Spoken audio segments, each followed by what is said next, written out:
Hello rifle club കണ്ടിട്ട് വരുവാണ് കേട്ടോ. അടിപൊളി വെടിച്ചിലം പടം, ഒരു ക്ലാസിക് കട്ട് ആക്ഷൻ പടമാണ് കേട്ടോ റൈഫിൾ ക്ലബ്ബ്. എൻ്റെ പൊന്നാശിക കപൂർ സമ്മതിച്ച് one of your best directorial movie. ഡയറക്ടറും പ്രൊഡ്യൂസറും സിനിമാറ്റോഗ്രഫിയും മൂന്നും ആശിക കപൂറാണ്. പടത്തിൻ്റെ റൈറ്റർ ശ്യാം പുഷ്കരൻ, ദിലീഷ് കരുണാകരൻ, പിന്നെ സുഹാസ്.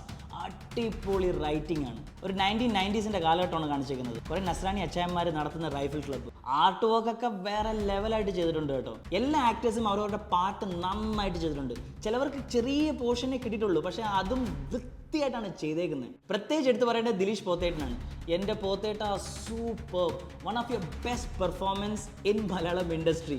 ഒന്നും നമുക്ക് ലാഗായിട്ട് തോന്നില്ല ഒരു സീൻ പോലും. മ്യൂസിക് ആണെങ്കിലും, എഡിറ്റിംഗ് ആണെങ്കിലും, ആക്ടിംഗ് ആണെങ്കിലും, സിനിമാറ്റോഗ്രഫി ആണെങ്കിലും, എവറിത്തിങ് വാസ് ടോപ്പ് നോച്ച്. ഇതിൻ്റെ ഒരു ഡീറ്റെയിൽ റിവ്യൂ എൻ്റെ യൂട്യൂബിൽ ഞാൻ ഇടുന്നതായിരിക്കും. ഇതേപോലുള്ള പടങ്ങൾ തിയേറ്ററിൽ തന്നെ പോയി കാണണം. അപ്പോൾ ഞാൻ ഈ പടത്തിന് 4 out of 5 റേറ്റ് ചെയ്യുന്നു. അപ്പോൾ അടുത്ത റിവ്യൂ ആയിട്ട് വരുന്നവരെ ടേക്ക് കെയർ, ബൈ.